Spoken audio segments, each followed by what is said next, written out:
por exemplo, e a igreja de Corinto tinha briga o tempo inteiro, era uma zona por causa da quantidade de tipo de pessoas que tinha lá dentro. Mas ao mesmo tempo, é ali que Paulo vai falar que tinha um monte de manifestação do dom do Espírito, o Espírito estava ali. Precisava dar uma ajustadinha, uma organizadinha, mas Deus estava ali, Deus estava cuidando, e a igreja de Corinto foi extremamente relevante naquele tempo. Essa igreja apostólica é a igreja que Paulo se refere quando ele diz que os dons do Espírito edificam a igreja, guiam a igreja, sustentam a igreja. E a melhor forma de nós melhorarmos a nossa igreja apostólica, de nós melhorarmos a nossa comunidade local, é melhorarmos nós mesmos. Porque a igreja como parte do corpo de Cristo, pensa o seguinte, vamos pensar, a Igreja Batista Nacional do Cajuru escolheu uma parte do corpo, tá? Mão.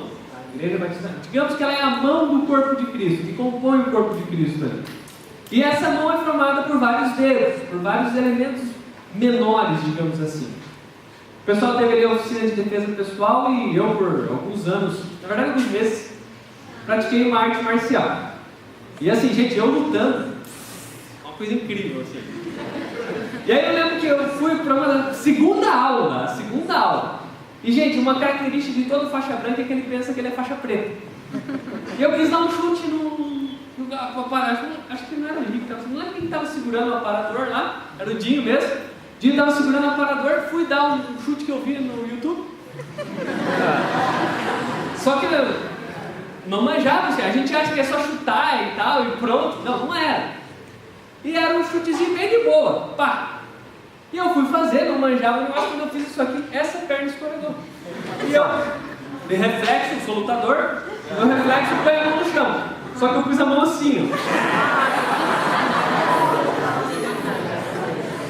ó. Acabou a aula ali pra mim, e eu tava com aquele dedo, gente, doendo. Até hoje ele é meio estranho, não fica muito reto.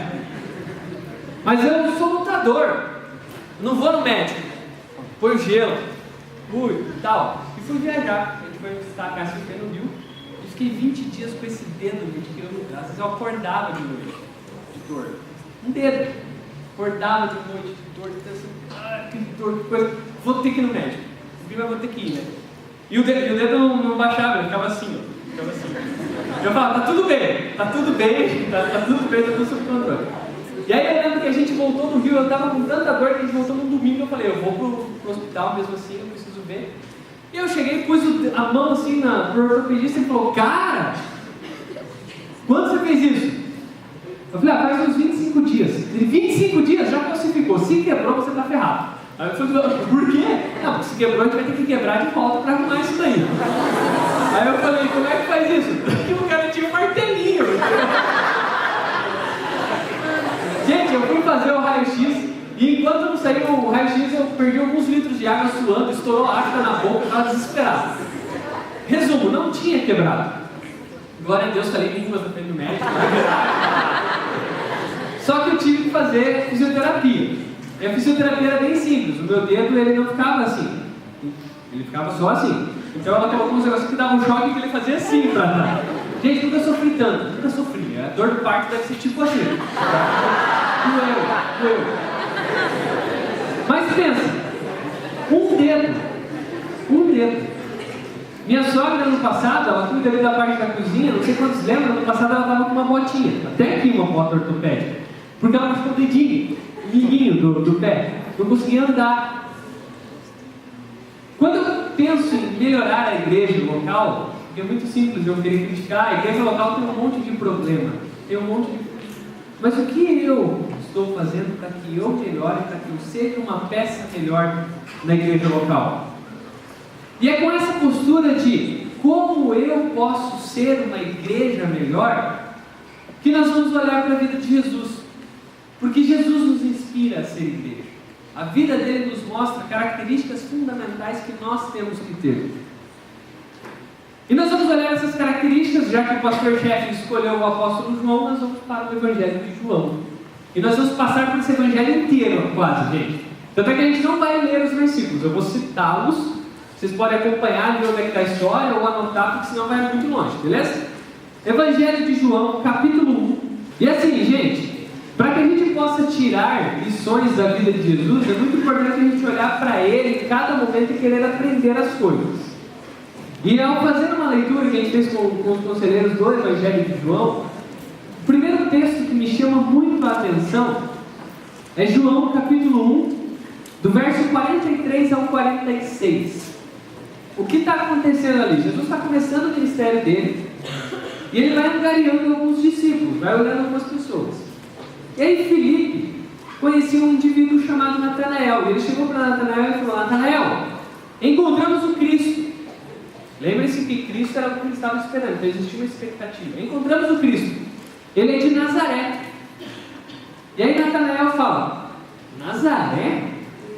Mas pode vir alguma coisa boa de Nazaré? E se a gente vai olhar o que tem a ver, por que existiu esse preconceito da parte dele, né? Pode vir alguma coisa de... tipo falar assim, né? Pode vir alguma coisa boa do VO? Ou pode vir alguma coisa boa de São José dos Pinhais? Vem ver.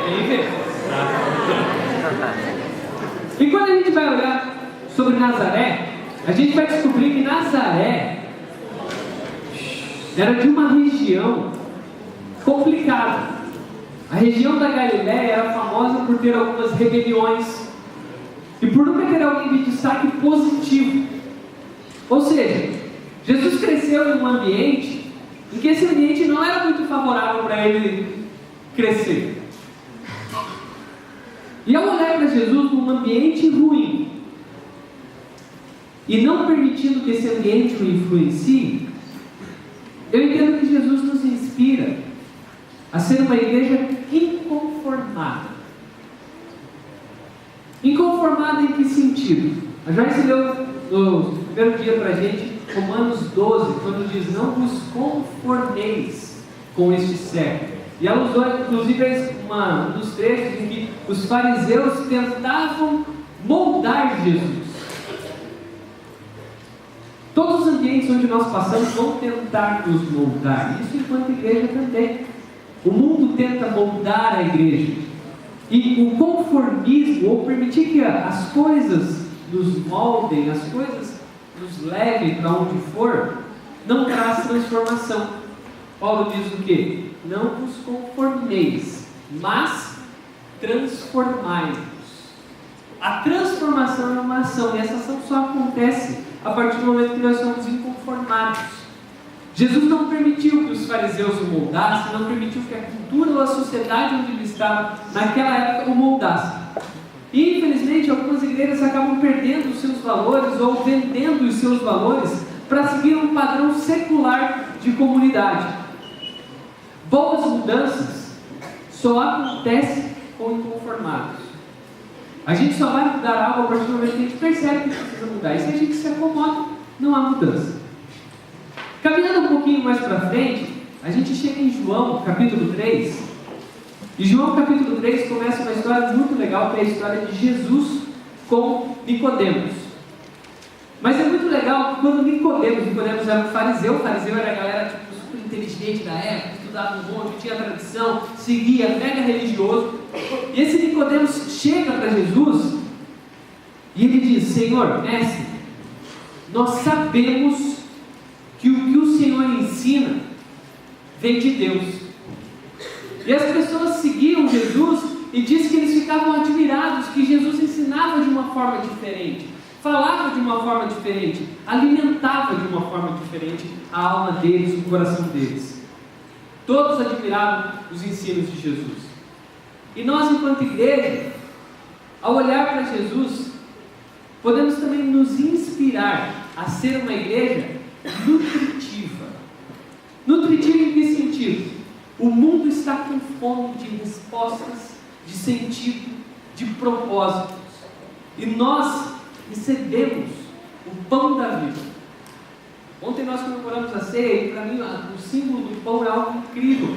Porque Jesus utiliza muitas vezes isso: eu sou o pão da vida, eu sou o pão, venham, se alimentem. E muitas vezes nós temos fome de respostas. E a gente tem todas elas aqui. Às vezes é bem difícil de encontrá-las, né? Porque tem umas respostas que a gente não acha mesmo. Mas apenas uma vida com Deus, uma vida dedicada, pode encontrar essas respostas e alimentar a sua própria alma, os seus próprios anseios. Uma vez eu recebi uma pergunta, e acho que das perguntas que eu recebi foi a que mais me chocou, né? Porque a pessoa não queria uma resposta simples, ela queria, em base, isso daí. E a pergunta foi a seguinte: por que você aceitou Jesus? Porque... E aí, peraí, vamos por partes. E aí eu sentei com aquela pessoa e fui compartilhando quais as razões eu entendia que fizeram com que um dia eu aceitasse Jesus e passasse a viver com Ele e tal. E essa pessoa se sentiu alimentada e esperançosa, falou: cara, entendi, é algo profundo. Nós precisamos conhecer a Deus, buscar mais de Deus, entender mais dEle, estar mais próximo dEle, para que quando as pessoas cheguem famintas até nós possamos compartilhar do pão que um dia recebemos. Quando buscamos ser uma igreja nutritiva, nós nos apaixonamos pela Bíblia. Nós passamos a ler a Bíblia com mais dedicação, com entusiasmo, e a gente começa a perceber que o Espírito Santo fala conosco através de tudo o que está ali. Na EBD, eu achei o máximo uma homenagem que os jovens fizeram para mim no ano passado, que foi a história de Israel.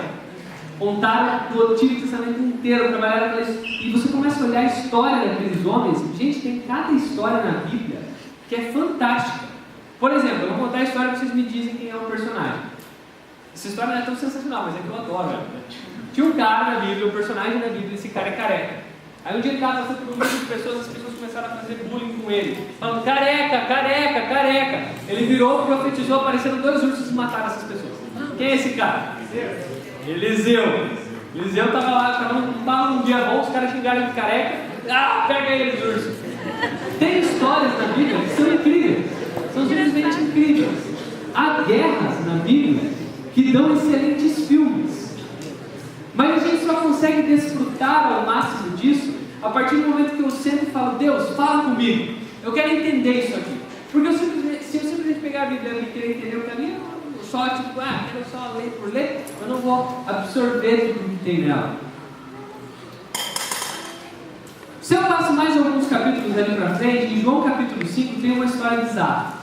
Pelo menos se você não acha essa história bizarra, ou você nunca leu prestando atenção, ou sei lá, eles ouviram no seu coração, não sei. Mas é a história do tanque de Betesda. O tanque de Betesda era o quê? Era um tanque lá e a galera ficava em volta. E diz que Jesus chegou ali, tinha um paralítico ali pertinho, e ele estava esperando que um anjo viesse e movesse as águas. Eu acho isso bizarro. Imagina, estava lá todo mundo, de repente mexia a água, pulava todo mundo dentro do tanque, porque eles acreditavam que quem pulasse primeiro sairia dali curado. Só que você tem ali uma multidão, e Jesus chega e aquele cara está ali e fala: estou aqui e tal, mas não tem quem me empurre para dentro do tanque. Quando a água mexe, alguém é jogado antes que eu não consigo ser curado. E esse cara estava ali há muito tempo. E aí Jesus chega e fala: cara, tá bom? Levanta aí e anda, você está curado. E ao longo de todo o ministério de Jesus, a gente vai ver essas histórias. Cada um tem o seu milagre favorito, né? Eu acho esse milagre incrível. Alguém citou hoje aqui o de Jesus, o Yola, né? Andar sobre as águas. Isso deve ter sido medonho, né? Dá medo mesmo. Uma coisa que o cara é um fantasma andando e tal. Eu, particularmente, fico meio assim com o milagre de Jesus do cego, que o pastor citou ontem, né? E Jesus fez aquela baba assim, passou, sei lá, imagina. Não sei, é um milagre diferenciado. Jesus fazia milagres. Ele se tornou conhecido com esses milagres. E a igreja vivia milagres. Isso quer dizer que nós, enquanto igreja, devemos ser uma igreja que vive o sobrenatural de Deus, que crê nesse sobrenatural. Afinal de contas, a gente acredita que tem um Deus aqui dentro com a gente.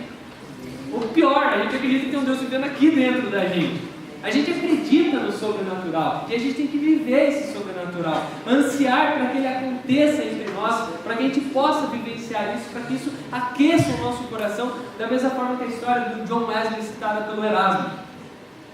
Nós devemos buscar esse sobrenatural compreendendo que Deus irá aplicá-lo de uma forma específica para cada contexto, para cada pessoa. Afinal, nós temos um Deus pessoal que lida de forma pessoal e individual com cada um de nós. E nós devemos buscar isso. Enquanto igreja, a igreja apostólica, ela é sustentada pelo Espírito, ela é guiada pelo Espírito, edificada pelos dons do Espírito. Caminhando um pouco mais para frente, a gente tem João capítulo 8. E ali no capítulo 8, nós temos, a partir do versículo, na verdade o capítulo 8 inteiro, mas a partir do versículo 12 começa a ficar um pouco mais intenso a coisa. E no versículo 34 e 36, Jesus resolve ali um pouquinho. Por quê? Ele estava discutindo com os judeus sobre a questão da circuncisão. O judeu tinha uma coisa: olha, eu fui circuncidado, isso significa que eu sou filho de Abraão. Se eu sou filho de Abraão, eu faço parte do povo de Deus, e quem não faz parte, não faz parte, azar é deles, o problema não é meu. E Jesus estava ali discutindo com eles, mostrando que, de alguma forma, iria existir um momento em que essa circuncisão seria diferenciada, que existia um outro povo que viria, e Jesus vai falando, e ele percebe que aquele povo estava preso pela religiosidade. Porque a religiosidade, gente, é um fardo enorme que a gente joga em cima de nós muitas vezes, e pior, às vezes a gente joga em cima dos outros. Quer que essa pessoa seja religiosa, quer que ela siga alguns ritos que não fazem sentido para ela, não vão mudar o coração dela. E Jesus pega no meio daquela discussão e ele fala: é o seguinte, se o Filho libertar vocês vão ser verdadeiramente livres. E por que ele fez isso? Porque ele percebeu que a religiosidade estava tirando a paz daquelas pessoas. Estava tirando a paz. Não existia paz naquele lugar, porque a religiosidade chegava e falava: cara, você é um inútil. Você é um inútil, você é horrível, você é um lixo, você é um pecador. E diz que os fariseus jogavam na cara das pessoas: você é pecador, você não tem espaço aqui não. Para vocês terem uma ideia, algumas pessoas eram tiradas da sociedade, tiradas do convívio, porque era pecador, não podia estar no meio deles. Mas essa liberdade, a liberdade dele, traz paz em nossos corações.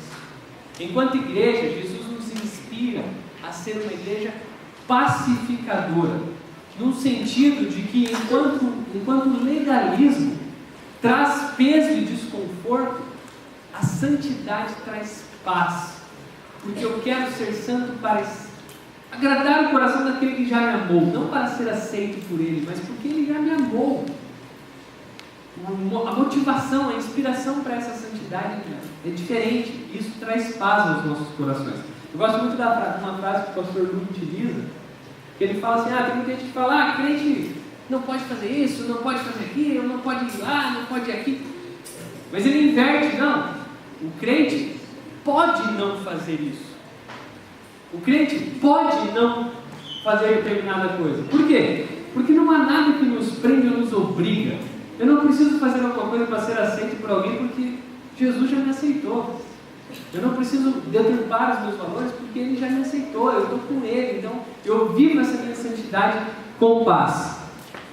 Nós, enquanto igreja, temos essa igreja local, igreja de unidade, temos nosso conjunto de doutrina, temos as nossas tradições. E essa tradição, ela simplesmente vem para enriquecer a nossa vida com Deus.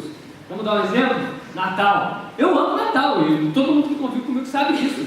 Chega novembro, a minha playlist Christmas Israel já começa a ser tocada em loop. O povo que trabalha comigo fica doido, porque novembro já é Natal para mim.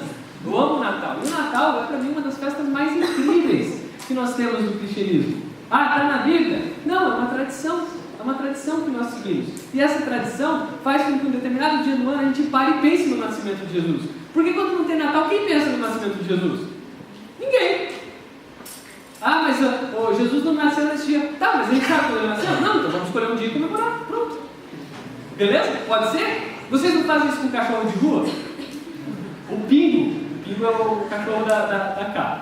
O Pingo tá lá, ele foi encontrado na rua, tá? E o Dinho tinha 8 anos.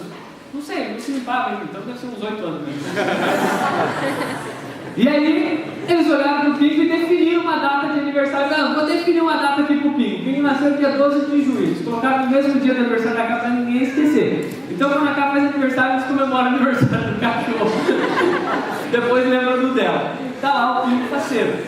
A gente define uma data e pronto, e comemora, porque é importante. E o Natal é essa comemoração, a celebração do nascimento de Jesus. Mas vem a religiosidade e diz o quê? Lá atrás era uma festa ao Deus pagão, ao Deus Sol. Gente, alguém aqui assou um Chester esse ano para comemorar o Deus Sol? Cara, eu estou lá com a minha família, para comemorar o aniversário de Jesus.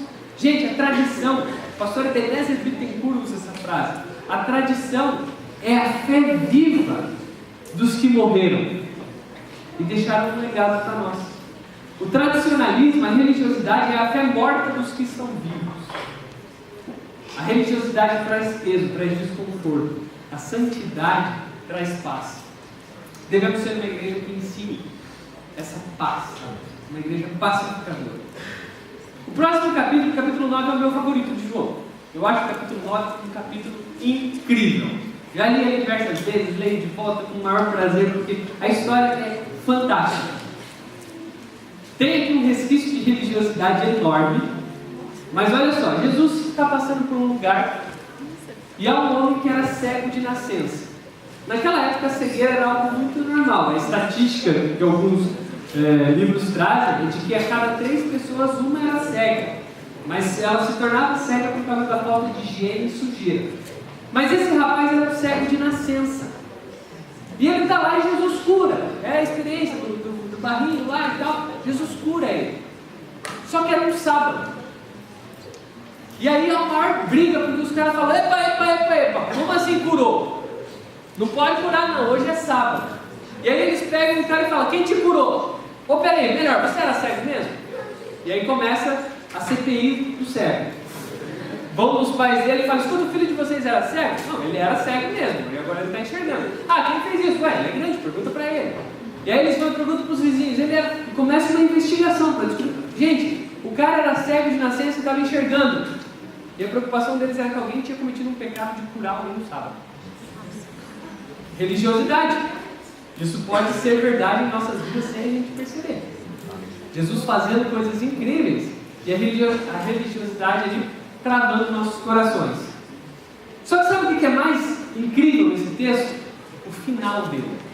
Porque Jesus volta a aparecer para esse rapaz que era cego. E Jesus está ali e esse cara chega para ele e fala: quem é o Senhor? E Jesus fala e aquele cara é aceito por Jesus.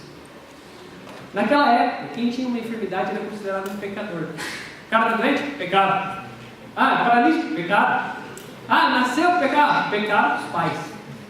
Se o cara é pecador, não tem porque ele estar entre nós, porque nós somos santos. Tira o cara da sociedade, manda o cara para as margens. Quando Jesus chegava e curava as pessoas, a pessoa era incluída novamente. A igreja que Jesus nos inspira a ser, é uma igreja inclusiva. Porque Jesus morreu por todos. E todo mundo que chegar, independente da forma que essa pessoa chegue, ela é alvo da graça de Deus. O Espírito trabalha no coração dela, transforma da forma que ele entende que deve acontecer. Mas nós, enquanto igreja, nós ensinamos uma mensagem de que Jesus morreu por todos, incluindo aqueles que pensam diferente da gente. E aí, talvez Jesus precisa ministrar um pouquinho mais no nosso coração. Nós vemos um período extremamente conturbado em que pessoas brigaram em família para defender homens que não mereciam a defesa que receberam. Adorei o Erasmo, adorei a hora que ele mostrou que, cara, diferente do lado que está certo, nós não somos de nenhum lado, nós somos do lado de cima. E pessoas brigaram, guerrearam entre família. A igreja permitiu-se ser manchada. Mais uma vez, porque ao longo da história a igreja várias vezes deu esses vacilos de apoiar pessoas de forma... Permitiu-se ser manchada e defendeu alguém além de Jesus. E nós brigamos por coisas secundárias. Uma igreja inclusiva tem pessoas que pensam de diversas formas. Essas pessoas que não veem, porque a igreja inclusiva ela respeita aquele que pensa diferente. A igreja inclusiva, ouve alguém falando uma opinião que é totalmente contrária a sua e não faz cara feia. Não faz cara feia, porque Jesus não fazia cara feia. Chegava qualquer tipo de gente diante de Jesus. Sabe o que é engraçado? Não é a forma como Jesus ficava bem entre os pecadores, mas a forma como os pecadores ficavam bem entre Jesus. E duas coisas podem fazer a gente olhar feio para alguém: religiosidade e orgulho. Religiosidade porque você se acha mais santo do que aquela pessoa que está falando. Orgulho porque você se acha melhor do que aquela pessoa que está falando. Isso não faz parte da igreja de Jesus. A igreja de Jesus é uma igreja inclusiva, ela sabe debater, ela sabe conversar. Pulando o capítulo 10, o capítulo 10 é praticamente uma conclusão do capítulo 9, a gente vai para o capítulo 11. E o capítulo... não abre ainda, segura, peraí, vamos fazer um teste. capítulo 11, tem um versículo que é muito utilizado em gincanas bíblicas. Tá? Não vai olhar aí. O menor versículo da Bíblia está em João 11. Quem tem ele de cor? Jesus chorou. O pessoal aí é bom de gincana bíblica. Tá? Jesus chorou. E esse é um texto que me chama muito a atenção.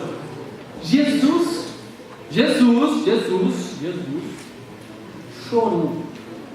Em que situação ele chorou? Tinha morrido um amigo dele, Lázaro. E Jesus sabia que ele tinha morrido, e Jesus foi para lá, falou assim: vou chegar lá e vou ressuscitar Lázaro. Tem até uns caras tentando copiar, e viram no YouTube essa semana o farsante lá ressuscitando um cara lá. Não viram? Estava em todos os jornais, mas enfim. Jesus foi para lá sabendo, olha lá gente, olha a história. O amigo dele morreu. Mas Jesus foi para lá sabendo que ele ia chegar lá e ia ressuscitar ele. Vou chegar lá, vou ressuscitar Lázaro, vai ser uma festa e a janta vai ser top. Foi para lá com essa disposição do coração. E Jesus tinha plena convicção de que Lázaro ia ressuscitar. Mas quando Jesus chega naquele lugar, as pessoas estão sofrendo. Marta, Maria, estavam chorando, sofrendo aquele luto. Jesus ele ainda fala: gente, Lázaro vai ressuscitar.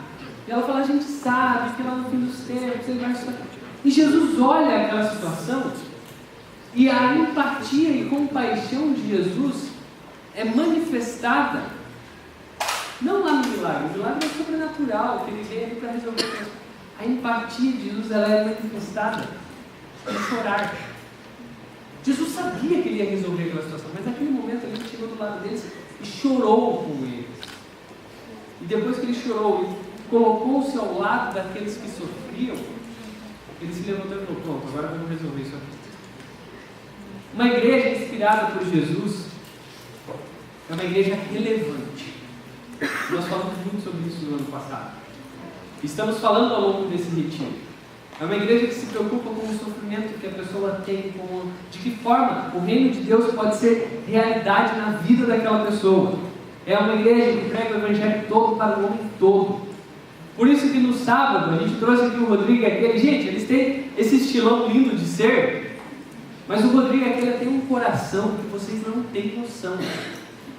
O coração desses dois constrange qualquer um que senta e conversa com eles um pouquinho.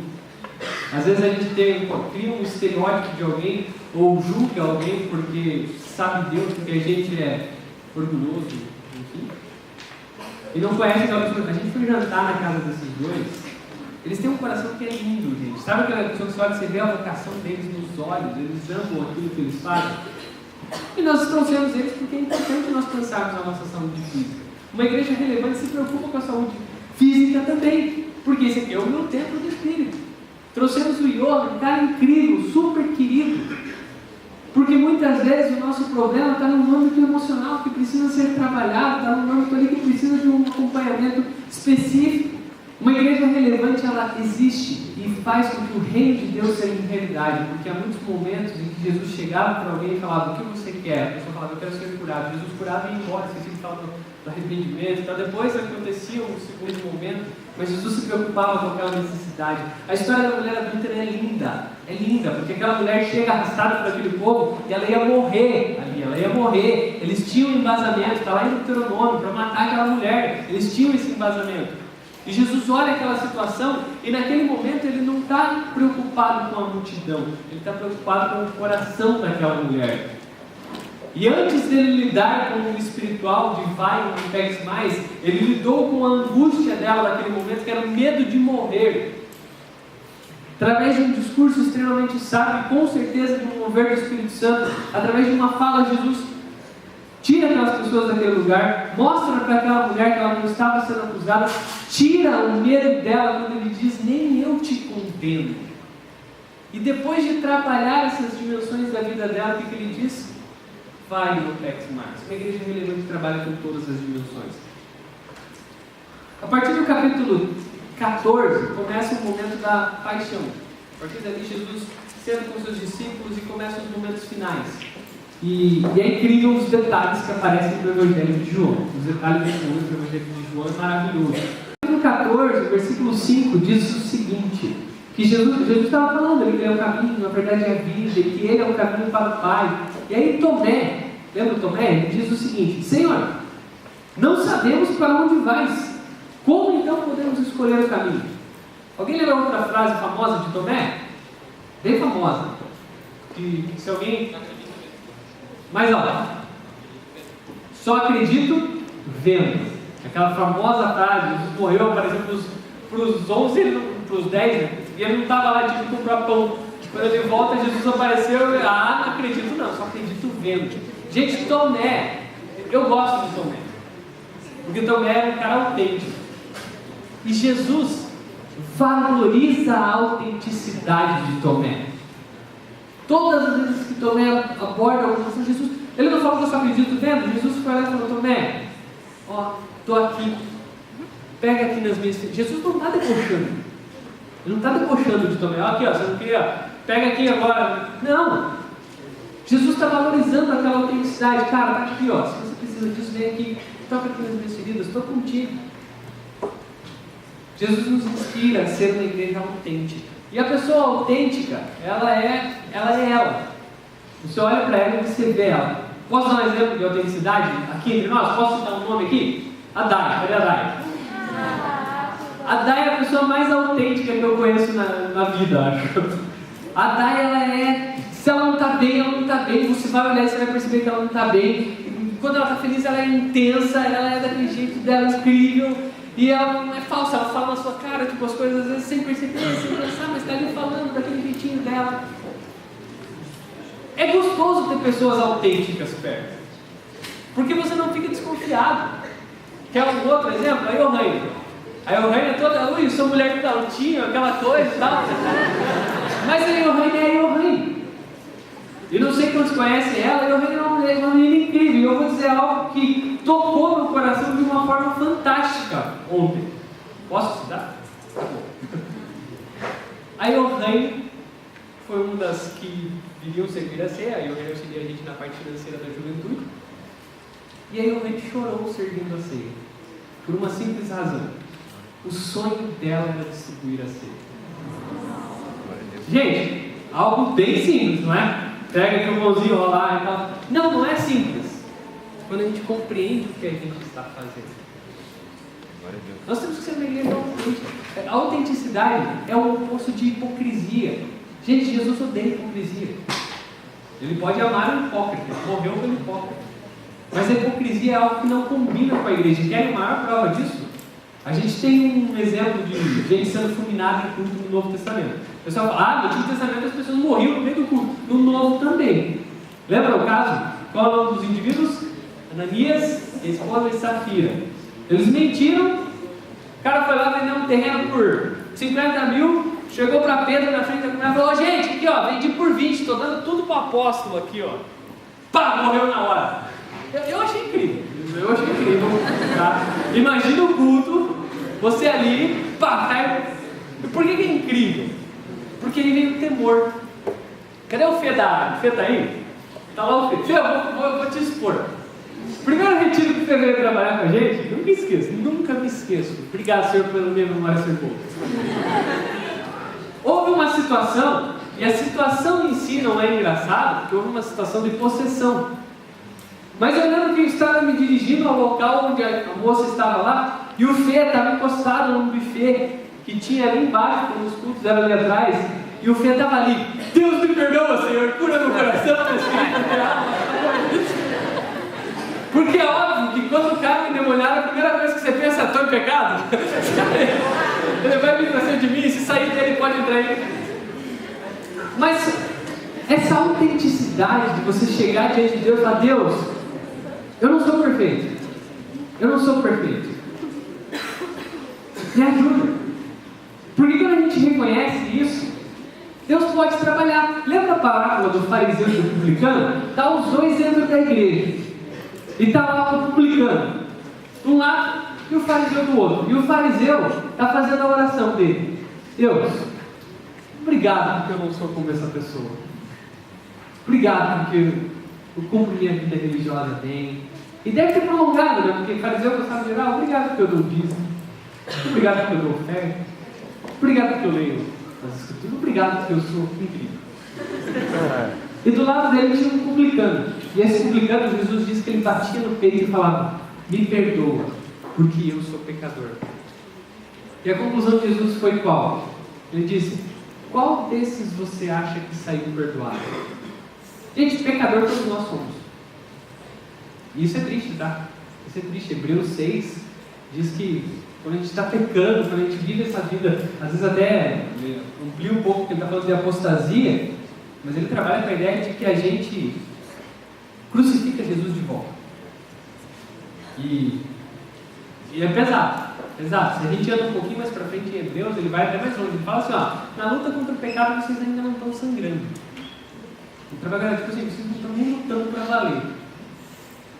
E quando nós chegamos e dizemos: Deus, eu sou pecador, mas estou aqui, trabalha na minha vida, me ajuda, usa a minha vida. Agora, se eu chego diante de Jesus, porque tem gente que consegue ser hipócrita com Jesus. A pessoa chega para mim e fala: nossa vida está boa aqui, aquela coisa, ou simula que vive uma vida secundária. Jesus nos inspira a ser uma igreja autêntica. Tem um versículo que eu amo, 1 Coríntios 8, que diz assim: conhecimento sem amor ele traz orgulho. E quando eu penso nisso, eu penso, cara, eu estou num processo de amadurecimento, estou num processo de crescimento, estou num processo de trabalhando, crescendo, mas eu não sou melhor do que ninguém. Eu não sou melhor do que aquele que está do meu lado. Eu achei que o pastor foi muito feliz ontem quando ele falou aquela ideia de amadurecimento. Nunca a gente vai orar a Deus, quero ser maduro, passa maduro. Não, é um processo, e gente, dura a vida inteira. Dura a vida inteira, a santidade dura a vida inteira. Mas nós temos que ser verdadeiros, autênticos diante disso. João capítulo 15, Jesus continua a sua conversa com os seus discípulos, e no versículo 5 ele usa uma analogia. Ele diz: olha, eu sou a videira e vocês são os ramos. Se alguém permanecer em mim e eu nele, esse alguém dará muito fruto, pois sem mim vocês não podem fazer nada. E ao olhar nesse versículo e entender que enquanto igreja, se Jesus não estiver aqui, a gente não faz nada. Eu entendo que Jesus nos inspira a ser uma igreja cristocêntrica. E cristocêntrica porque às vezes a gente pode colocar outras coisas. Como eu falei agora há pouco, a gente pode colocar discussões ideológicas que nos separam, sendo que o que nos une é muito maior. A partir do momento que Cristo é o centro das nossas vidas e o elo que nos une, nada nos divide. E quando a gente tem essa ideia de que Jesus é o Cristo o centro das nossas vidas, temos essa ideia de cristocêntrica, nenhum outro elemento é maior que Ele. A gente põe aqui as músicas novas, e gente, cada vez que a gente pensa em colocar uma música, e eu louvo a Deus pela vida do Doug e da Gena na organização da playlist, a gente tem uma playlist com 70 e poucas músicas que definem a identidade do nosso louvor. Uma das coisas que a gente coloca é: peraí, essa letra ela é cristocêntrica. Jesus está no centro dela, porque hoje em dia, gente, o que há de música aí, que é glória a mim, louvado seja eu, é imensa. E músicas, inclusive, que fazem muito sucesso. Porque às vezes é uma musiquinha que dá aquela levantada na moral, né? Eu sou espelho, eu reflito a imagem do Senhor. Não chore se o mundo ainda não notou. Notou o quê? Você tem que notar Jesus em mim. Se não notou Jesus em mim, significa que Jesus não está em mim. Temos que ser uma igreja cristocêntrica. Penúltimo ponto, João 15 também, no versículo 18, Jesus começa um dos discursos talvez mais pesados. Ele vai falar assim, se o mundo me odiou, linguagem do Rael, a tradução livre. Se o mundo me odiou, pensa vocês. E ele começa a trabalhar com a ideia de que vocês serão perseguidos por causa do meu nome. Vocês serão perseguidos porque vocês me seguem. E assim, porque ele vai falando isso. E parece algo desmotivador, né? Imagina, é o seguinte, Mateus, você quer aceitar Jesus? Cara, você vai sofrer. Você vai sofrer, você vai ser perseguido. Você vai, as pessoas vão te deixar fora. Parece algo extremamente... Meu Deus, eu não quero isso pra mim. Eu não quero isso pra mim. Eu amo C.S. Lewis quando ele diz: se você quer uma religião confortável, eu não recomendo o cristianismo. Pega qualquer outra do cardápio. Cristianismo não. Parece um discurso de Jesus está morrendo em vez de motivar eles, né? Vocês vão ser perseguidos. Mas aí acontece essa perseguição. Lá em Atos, os apóstolos começam a ser perseguidos por causa do nome de Jesus. Sabe qual que é a reação deles? Depois de apanhar e ficar preso há um tempo? Como é que eles saem? Alegres e felizes, porque eles foram perseguidos por Jesus. Gente, quando vocês veem uma cruz de ponta cabeça, o que vocês fazem? Amarrado pela rua, assim, sai em nome de Jesus, bate na madeira, tudo quanto é coisa, satanismo e tal. Mas a cruz de ponta cabeça tem um significado anterior a essa utilizada hoje em dia. Qual é o primeiro significado da cruz de ponta cabeça? A cruz de Pedro. Por que a cruz de Pedro? Pedro é aquele cara que negou Jesus, lembra? Que estava com medo. Você está com Jesus? Não, eu estava com ele. Pedro se tornou um cara tão intenso, tão apaixonado pela missão dele, que quando ele estava no fim da vida e os caras foram crucificá-los, a história, a tradição conta que ele pediu para virar a cruz de ponta cabeça porque ele não se achava digno de morrer do mesmo jeito que Jesus. Não, eu não sou digno de morrer, eu viro só de ponta cabeça. Há outros apóstolos, ou melhor, há os pais da igreja que vieram depois dos apóstolos, a história de Clemente. Clemente foi queimado vivo. Foi queimado. E enquanto ele estava sendo queimado, ele estava cantando. É tipo a Vicky, né? A Vicky, se ela for queimada, ela vai estar cantando, porque a gente canta o tempo inteiro. Ele está lá, passando pelos corredores cantando. E quando eu olho para Jesus dando essa mensagem de perseguição, e isso não é trabalhado como algo negativo, eu só consigo entender a profundidade dessa mensagem se eu trouxer a palavra paixão do mundo. Então Jesus, ele nos inspira a ser uma igreja apaixonada por Ele. Porque, gente, a paixão e essa ideia do fogo vai fazer com que você lute por aquilo que você acredita. Quando você tem uma paixão por alguma coisa, você vai lutar por aquilo dali. Vocês acham que organizar retiro é algo simples, gente? Você acha que é algo... Nossa, deve ser muito massa organizar retiro. Deve ser muito incrível. Não é muito incrível. Não é digo, vocês acabam com a gente, tá? Na última semana do retiro, a gente teve 65 inscrições. Como é que a gente faz pedido de camiseta desse jeito? Como é que a gente define lista de compras?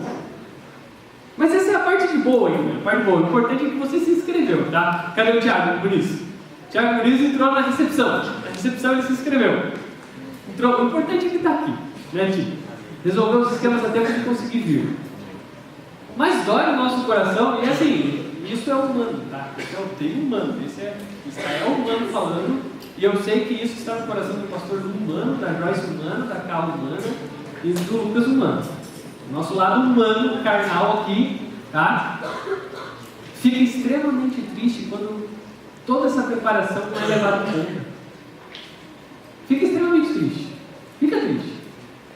Mas a gente desiste de fazer isso, de passar por cima, de discutir situações, de brigar por desconto para que a gente consiga melhorar o valor. A gente ama isso por uma simples razão. Nós somos apaixonados pela oportunidade de compartilhar o amor de Jesus com o outro que está próximo de nós. Então, a gente faz junto um monte de gente, traz aqui todo mundo e fica mais fácil. Hoje à tarde, tive a oportunidade de conversar com algumas pessoas. Sentar e conversar, porque o retiro nos dá essa oportunidade. E cada uma dessas conversas foi extremamente preciosa para mim, porque estar com pessoas e conversar com elas me alimenta, porque eu sou apaixonado por poder estar com pessoas. Porque eu entendo que Jesus morreu por pessoas. Jesus morreu por mim, Jesus morreu por você. E se a gente pode falar sobre isso, a gente glorifica isso. Fala, Jesus, valeu a pena a sua morte, a gente está aqui pelo Senhor. A intensidade da paixão tem que ser algo característico nosso. Nós vamos passar por uma reforma lá na igreja, né? Está todo mundo sabendo. E, gente, provavelmente vai dar muito trabalho essa reforma. Por que vai dar muito trabalho? Porque a gente vai ter que fazer o culto em algum outro lugar. Mas vamos pensar que esse culto seja no ginásio. O ginásio é utilizado durante a semana para a escola. Ou seja, em cada culto, a gente vai precisar de alguns momentos antes, alguns minutos antes, talvez até uma hora, provavelmente, colocar a cadeira, montar um som, preparar tudo aquilo dali, para transformar o nosso ginásio naquele momento em um local de culto. A gente vai fazer o culto com a mesma intensidade, com a mesma paixão. Vai terminar o culto, a gente vai ter que guardar essas cadeiras, vai ter que desmontar esse som. E, gente, dá muito trabalho. Em retiro aqui a gente monta isso aqui no primeiro dia, só desmonta no último. Não tem. Dá muito trabalho. Mas quem está disposto a levantar a cadeira, arrumar a cadeira, levar, carregar, pôr e fazer isso com alegria, com um sorriso, porque graças a essa cadeira que você vai pôr ali, alguém vai poder vir, sentar e ouvir a mensagem de Jesus que um dia morreu por ela e quer alcançar ela. Se você é apaixonado por essa mensagem, a cadeira vai ser a coisa mais leve que você vai carregar na sua vida, porque a sua paixão te fortalece a fazer as coisas. Por fim, o último versículo que eu quero mencionar com vocês é talvez um dos mais famosos que a gente tem aqui, desses que eu falei. João 16, 33. Jesus está ali confrontando, orando, e está naqueles momentos finais de Jesus, gente, é muito precioso. Ele está ali com os discípulos, ele sofre, ele vai para o jardim, ele ora. De repente, no meio da oração, Jesus queria companhia. E ele volta e os discípulos estão dormindo, então é aquele drama corrente ali acontecendo, e Jesus orando por nós, por aqueles que viriam, ele fala assim: é o seguinte, no mundo vocês vão ter aflições, vocês vão ter dificuldades, mas tenham um bom ânimo, porque eu venci o mundo. E gente, a vida, Filipenses no livro Decepcionado com Deus, ele diz assim: Deus, ele é muito justo, ele é justo, é um atributo dele, mas a vida não é, a vida é injusta, a vida ela é injusta, a vida por vezes prega umas surpresas que são extremamente difíceis de você lidar, e Jesus fala: pessoal, vai ser difícil, vocês vão ter aflições no mundo, e essa aflição não está nem relacionada à perseguição, não é essa aflição que a gente sofre por crer em Jesus, essa é resolvida com a nossa paixão por Ele. Mas é a dificuldade da vida em si, é às vezes um diagnóstico não muito bom, é às vezes uma decisão que foi tomada que te prejudicou. A gente vai ter aflição, a gente vai ter dificuldade. E Jesus fala: mas tenha bom ânimo, eu venci. E a última característica que eu vejo em Jesus é que nós, enquanto igreja, temos que ser otimistas. A gente tem que ser otimista, a gente já tem muita gente pessimista no mundo, porque o mundo nos induz a ser, o nosso natural é pensar o pior.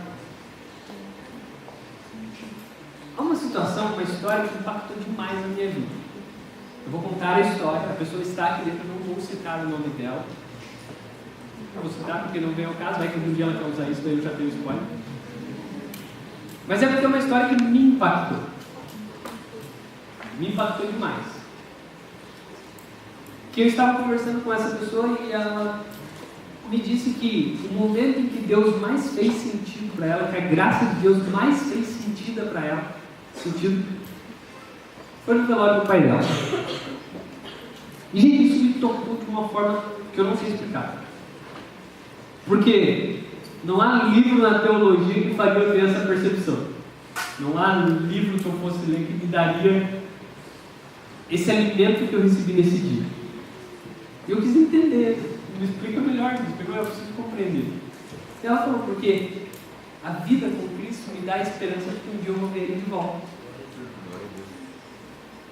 Gente, isso é um baita otimismo. Isso é lição para a minha vida. A vida com Cristo nos dá a esperança de que pode acontecer qualquer coisa com a gente, que nada vai nos separar do amor dele. Pode acontecer qualquer dificuldade, nada pode me afastar dele. Eu posso estar na caverna, como a Mai mencionou ontem.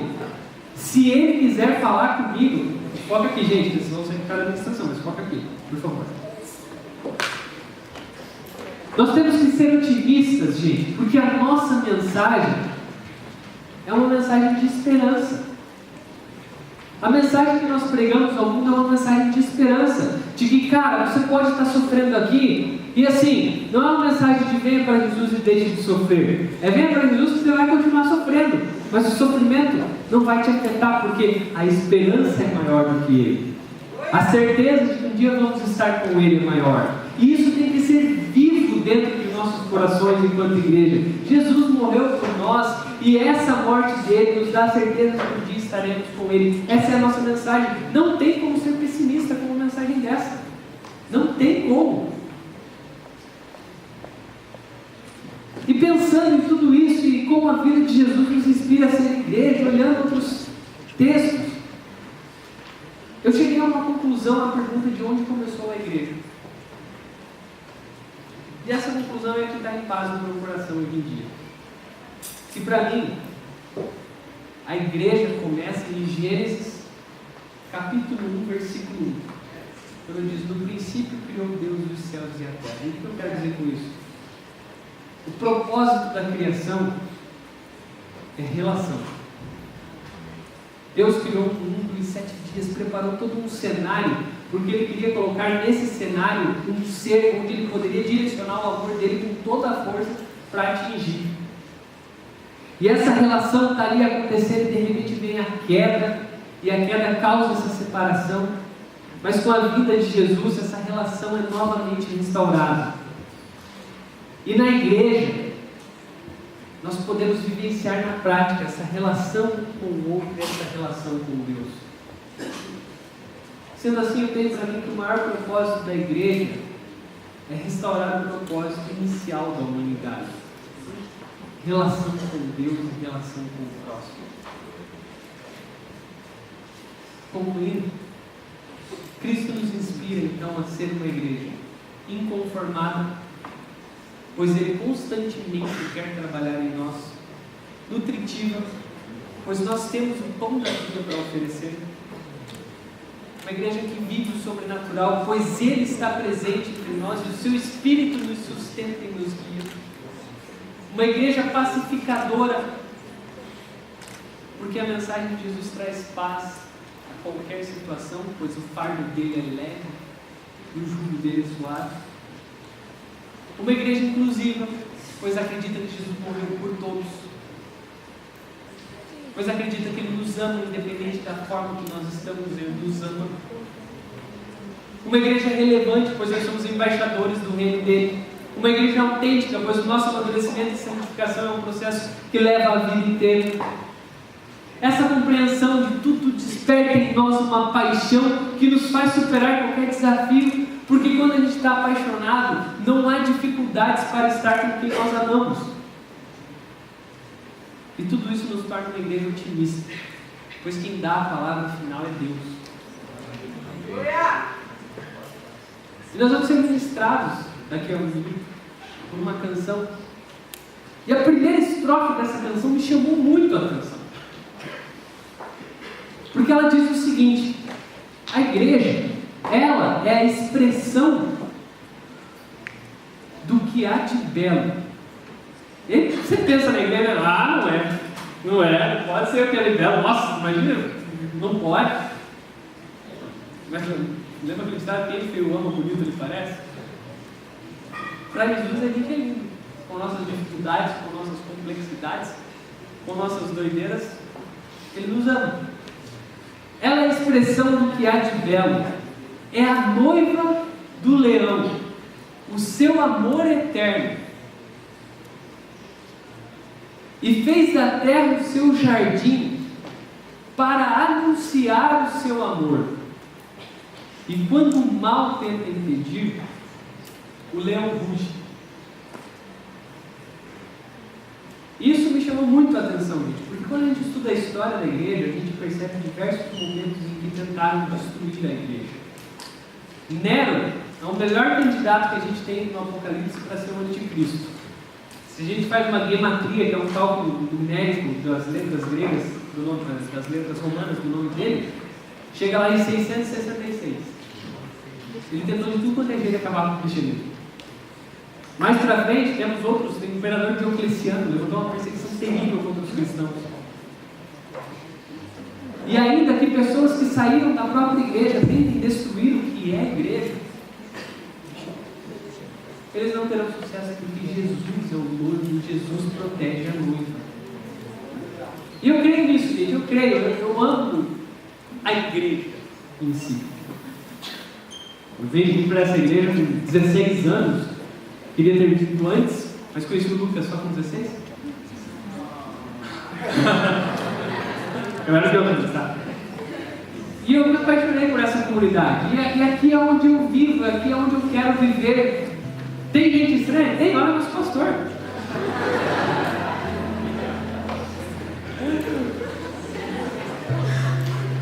Tem gente estranha? Tem, olha no espelho.